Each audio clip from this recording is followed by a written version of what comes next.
always a challenge. How's it going? Good. How you doing? Yeah.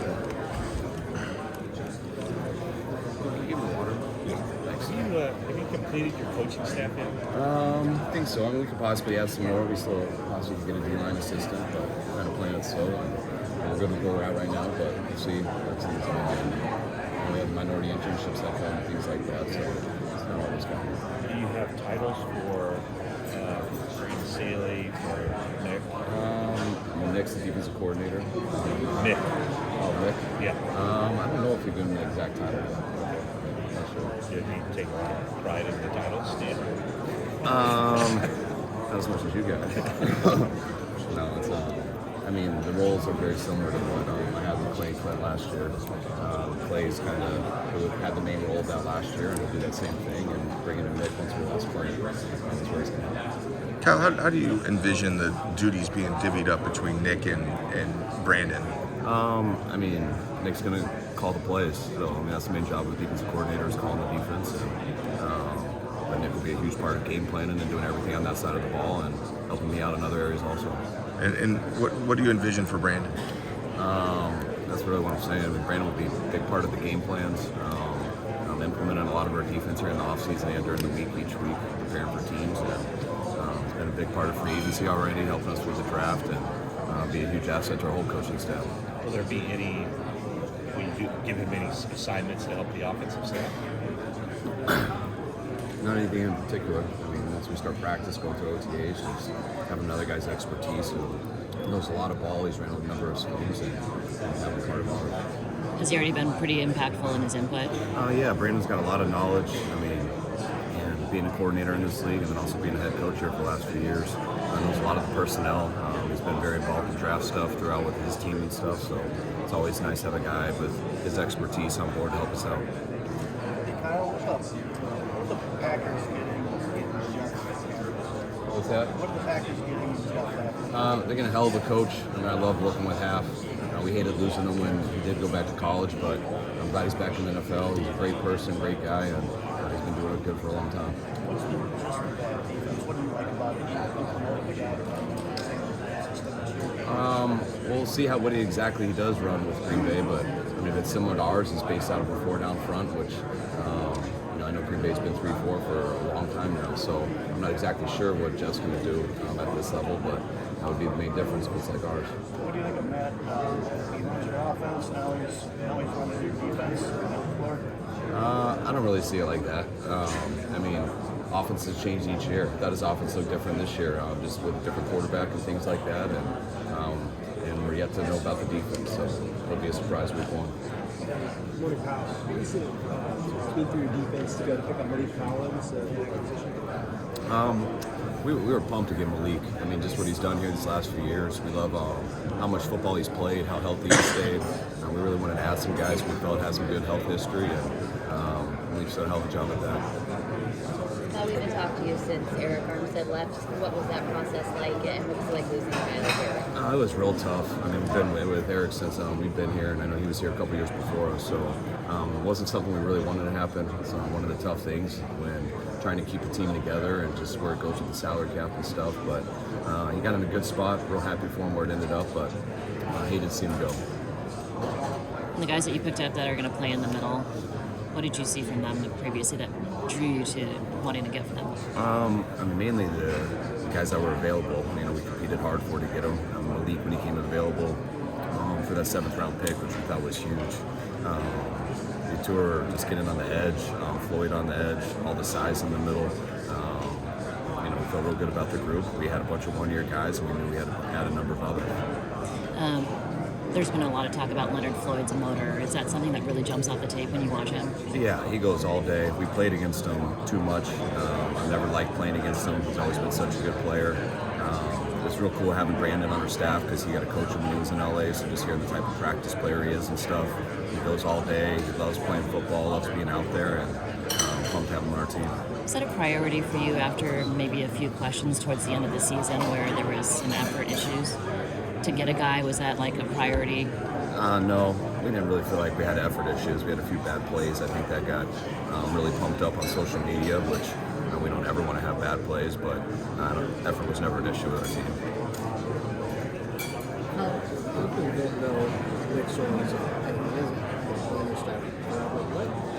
how did he initially distinguish himself last year and show you he was ready for Well, he's worked with a lot of people before us that I knew. Him being in Seattle, being in Jacksonville, his playing career, just cross paths a number of ways. Having him in our building these last couple of years, really getting to work with Nico a lot in his first year, and working with Tom and Steve last year, really prepared him for this. He's been around the scheme, he's gone through it in these 2 seasons, and just love where he's at from a football mind. Our players love him. He's been talking to our team every Thursday doing a ball meeting, so our players are used to him, and it's a great opportunity for him, and we're happy to put him in this position. What did you hear from him that made you say that's the guy? I've been with him for the last 2 years. With somebody else, not like really an interview that changes it. It's being with someone in the building every day. I thought he was close last year to being ready, and he's even more ready now. Did you set out to have someone? When you set out to do this process, to have someone like Staley, like we'd like to have someone who's got some experience as a coordinator who can be in a role, or did that kind of just evolve naturally? It kind of just evolved naturally. I was just pumped to be able to have the chance to get Brandon. I know we looked into him for the coordinator role, but I was really wanting to stay in-house and keep it kind of with what we had done similar in the past with our scheme, and being able to add Brandon up and get him on board, it was huge. You made lots. When you talked to Brandon, did you basically say, we already got our coordinator, but I want to find a role for you? Yeah, basically. Kyle, you made lots of changes to your defense this offseason. It seemed like you wanted to keep your offense as much continuity as possible. Was that the plan going into the offseason? No, we just didn't have free agents like we did on defense, so there's more issues there.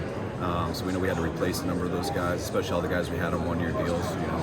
We traded for 2 defensive ends during the season, which were our number 2 and number 3 rushers, so that was a big part. We had to go out and get some more guys, so that was the main thing. What did you see from Bobby Slower and what he was able to do with CJ Stroud? Just what do you think of Stroud? I thought Bobby did an unbelievable job.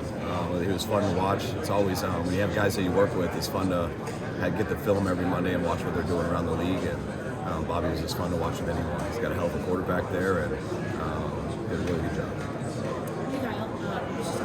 About how you hired John Stryker to help him in some of the advanced aspects of timeout usage. So I wanted to kind of ask you something similar of when you reviewed yourself from this season and going over Super Bowl overtime. Obviously, that was the first time we've seen a playoff overtime with the new rules. Have you thought about doing anything differently in terms of game management or analytics, or what are you thinking about how that went now? Are you making any changes once you've reviewed that situation?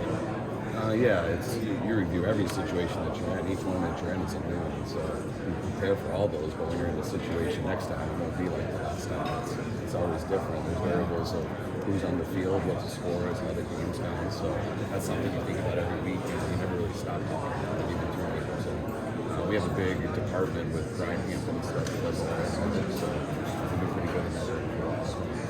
Kyle, this offseason, is there a certain level of calm to not be dealing with quarterback concussions, quarterback rehab, and you guys just know you're going to be settled now? Yeah, I'm just pumped that Brock gets an off-season. His first year he didn't get much of one just because he was the 3rd quarterback. Last year was all about, he couldn't really throw with us to training camp, and this year he just got married. He's fully healthy. He's going to come back here in a couple of weeks and we'll get going. And I'm just pumped to be able to go through the film with him and to be on the field with him, which he hasn't had a chance to do yet in his career. What is the next step? Mike McDaniel's going into his 3rd season as a head coach. You had a lot of success in your 3rd year going to the Super Bowl. What's the key maybe install to the offense, or just general things you picked up that deep into your coaching career that you can take into I think each year's a different experience. Mike's had 2 good seasons, both last year getting the playoffs, and I think the year before. And they're 1 game short of the year before. Oh, they made the playoffs. Yeah, they made it both years. So doing that's a hell of a job by Mike. I know they're trying to get their quarterback situated, and they have a hell of a team. I know they change coaches, so we're just putting it together each year and trying to have the best team we can with whatever situation you're in. Hey, Coach. This time last year, we were talking a lot about Brock needing potentially taking his next step through pocket presence and that kind of stuff. What is the next step for him this offseason? Is it more cerebral this time around? No, it'll just be getting more consistent on everything. When you have a whole season to review yourself, but last year he had 7 games. When you get a whole season, there's so much tape to go over, and that takes a long time to get through it.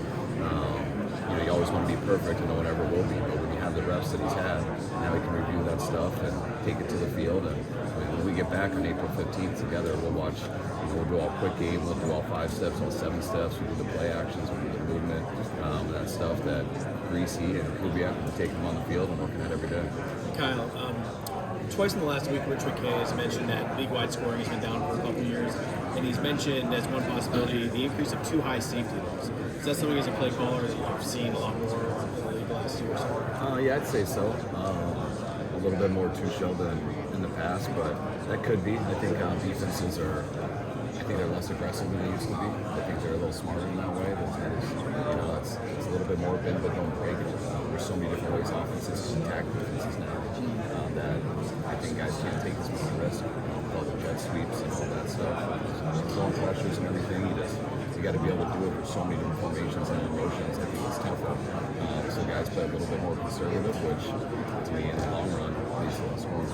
And harder to create chunk plays and things like that. Yeah, definitely. The less aggressive they are, the harder it is to get explosives. You guys bring back your entire offensive line. How much does that continuity lead you to believe that the line will be better from day one and continue to grow? Yeah, I think the more O-line play together, the better they get. I think it's the one position on the field with 5 guys. Really got to work a lot from the practice and off-season NTAs and training camp throughout the year. You watch an O-line, or usually in the last half of the year compared to the first, it's usually get better and stay healthy. And we've been able to do that for the most part, and decided to get our group back. And hopefully we'll always keep looking to add, improving the draft and things like that, get some more competition in there. But I've been real happy with our group. And what about you guys signed McKinnis to the extension? Why decide that he is part of this long-term thing? He's done a hell of a job at right tackle for us. We understand that now we just did it all for this year. We had a lot of confidence in him going into this year. He's the exact type of guy we want. He's one of the real leaders on our team. And that he has helped out playing this year. At this point last year, how confident were you that Feliciano would fit the system as well as he ended up fitting? I didn't know really, because I didn't always know how much of the schools that he would be until he got with us. He had to change his style a little bit, get used to kind of how we do it. We didn't jump off right away, but by the time we get into the training camp, you can tell we had a really good player. And once he got out there on the field, the way he was in games on Sundays and stuff, the way he reacted in the huddle, the way the guys kind of gravitated to him, you can tell football wasn't too big for him. He almost could figure anything out. Coach, I know you have how things happen after the Super Bowl with him and Hartford. I mean, yeah, you'd rather not see that happen, but I don't think the intent was how it came off. That he's a hell of a dude, and both of those guys are, and I think we got to close with. Coach, I know you had a limited amount of time with Chase Young, but how fast would you say that he acclimated to the system in San Francisco? Chase did a good job for us. I mean, it was different. We were asking him to get him the 3-point as opposed to standing up. We played a little bit different style, how we set the edge and stuff. But from day one, Chase practiced his tail off, worked hard for us, and how he adapted fast. What stood out most about his game while he was in San Francisco? Just his size. I mean, just seeing him in person, his power and strength off the edge is one of his best. A year ago at the meetings, you correctly said that D'Amico Lawrence would have a immediate impact as a leader. It's hard to predict those. But what did you think of D'Amico and what he did this year? I mean, I think D'Amico, just for all you guys to know him, I think it's pretty predictable. I mean, D'Amico's been great at everything he's ever done. Carries himself real well, knows football very well. He's a very good leader, and I don't think that surprised anybody. Once he got the quarterback, it's going to be hard for D'Amico not to be successful. John told us yesterday how much you guys want to keep Brandon around. I know you guys have talked about that for over a year now, how much you want to keep him around. When you think about like the future of the team, and for Brock especially, how important is it to have someone that has good chemistry with Brock, good rapport with Brock, that they can kind of keep elevating each other over? That's huge. I mean, it's hard to be successful at quarterback if you don't have real good receivers. And so it starts there with Brandon, and I think it's real big for Brock in his future, making sure we got a good group for him going forward.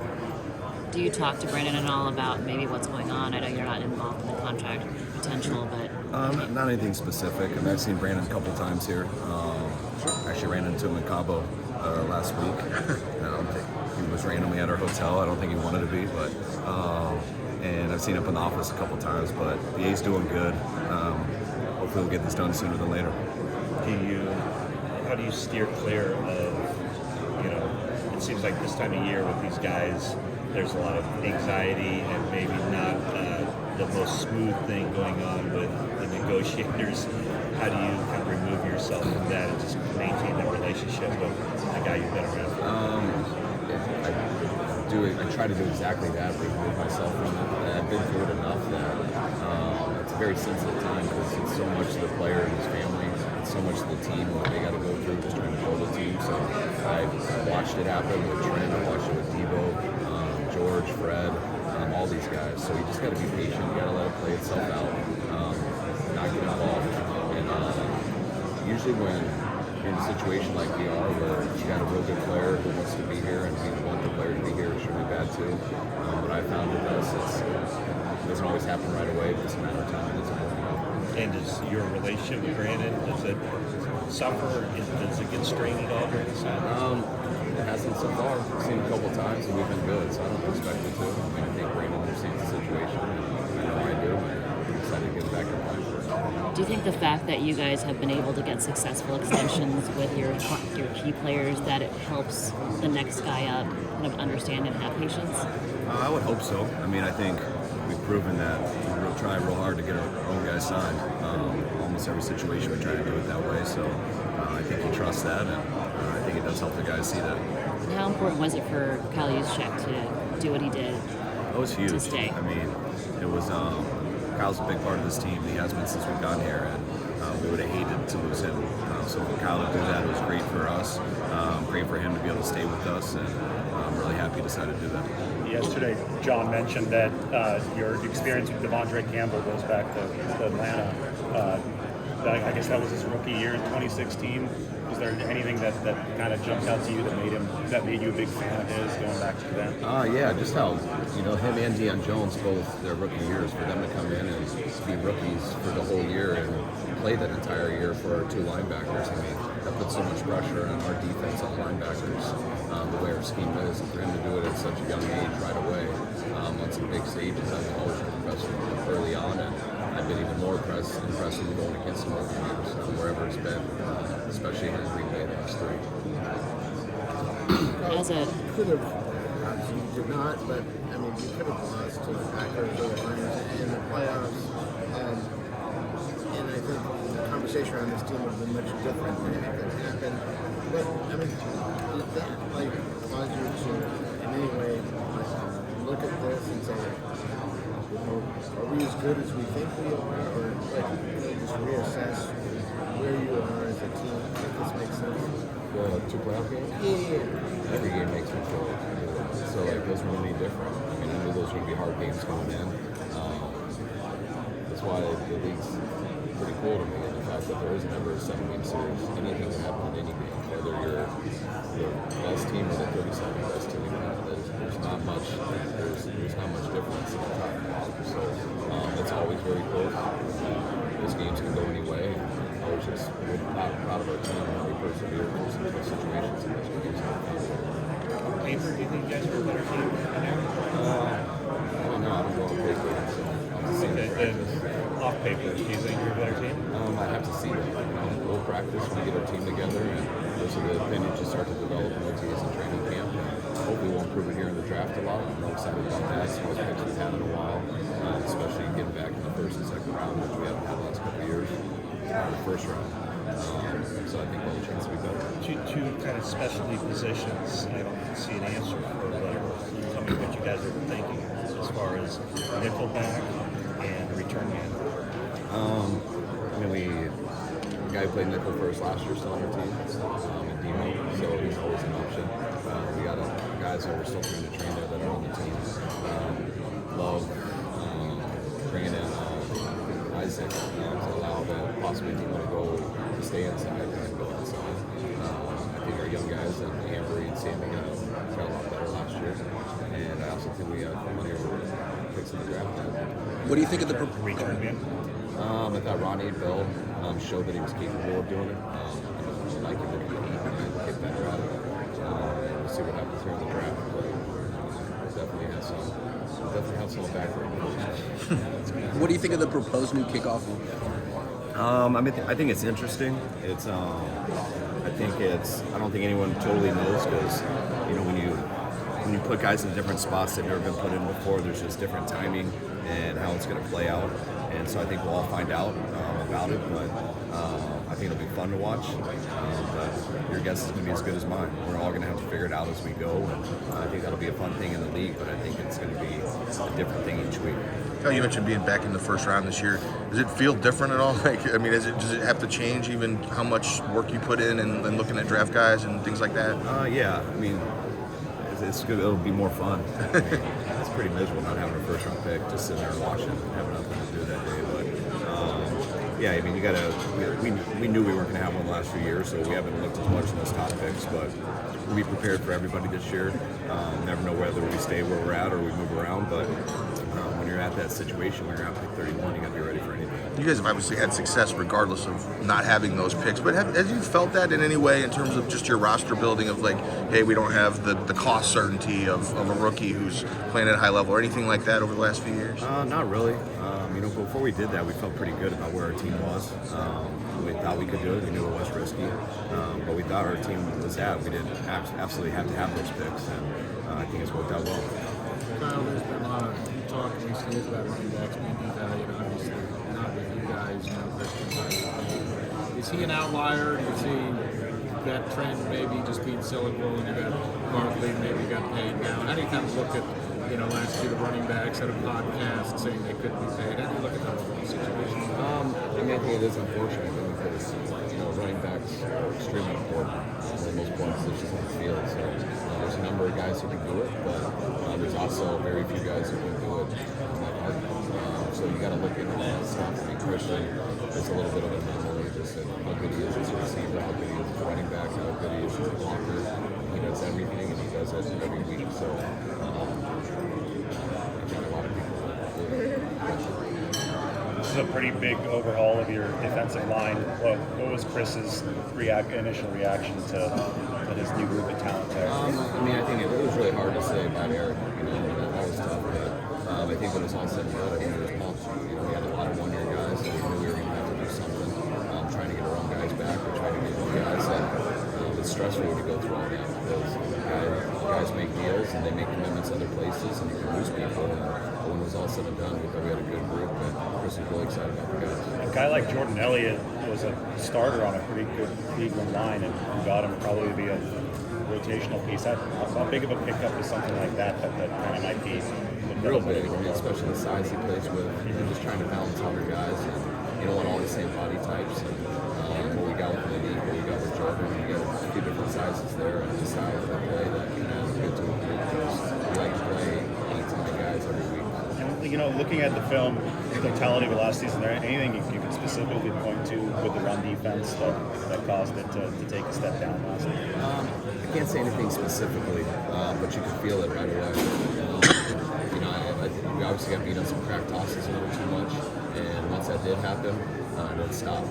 We got more ran on us last year than I've ever seen in my career, and that's kind of what happens. If you don't stop that running right away, people keep attacking it, and I think that made it a bigger challenge for us. Someone's got to get better at it. Kyle, wondering if you could speak to the job that Brian Greasy has done as quarterbacks coach, coming out of the experience, what he's done on this field. Yeah, but Brian's been great. Anytime you get into coaching late, it's always a huge challenge, but Brian, as I've always said, one of the smartest guys I've been here, works extremely hard. He's really taken a knack and enjoyed the relationship with the players. I know the guys that love him. It just keeps getting better and better. What do you see from Josh Dobbs and Nick Ryan? I just thought he built up to play against, especially in Arizona. The way he ran their scheme, I thought he made them the tough team to beat.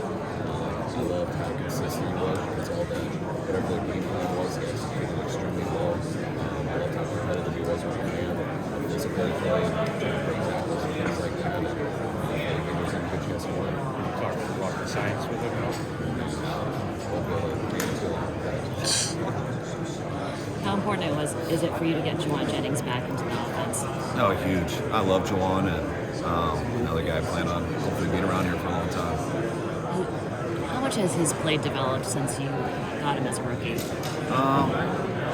It has a lot, but I mean, Jauan's always been a baller. Like, you watch his college tape, just the way he plays. Like, Jauan's always been this way. He's a gamer, plays so physically. I think he's only gotten more and more physical each year.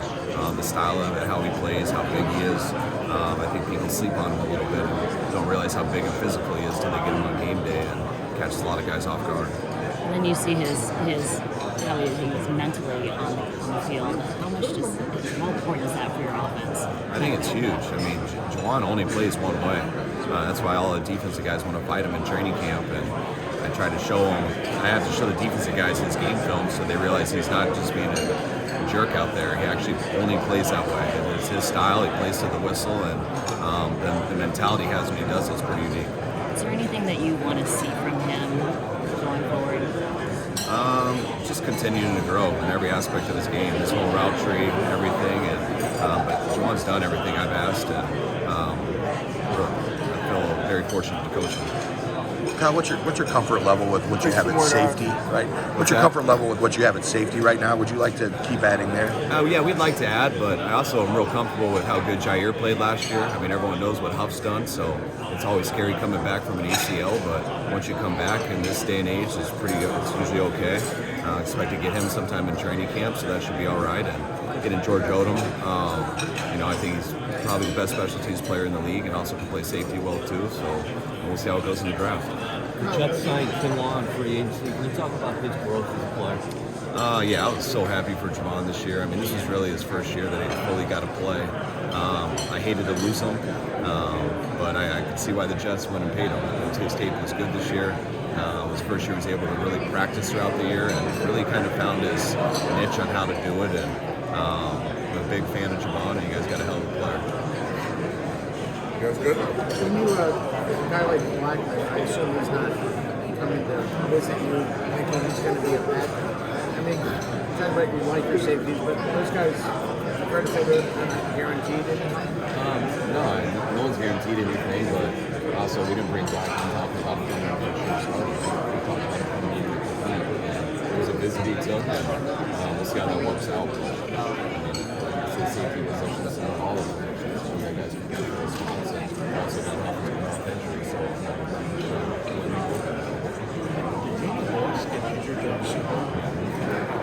he was about 5 minutes after the race. I think it was when Jair got the reception. He just jumped up and cheered very similar to Jay's. He's standing this way. Yeah, I didn't notice it all the next morning until he finished his straight from his elbow. By the time the game was over, he was going wrong. Any science? Nothing I want to get into. I think I understand. Yeah. And he, Yeah. he's on the same timetable. Yeah, he is. It was funny. The next morning I woke up early and my wife was telling me how Bullock was Achilles, and I was like, no, it was Greenlaw. And I got in the biggest argument with her. And then Bullock got on the bus and flew, and I'm like, and she's like, told you. Is that why she was there last night and you were? I was in charge. See you guys.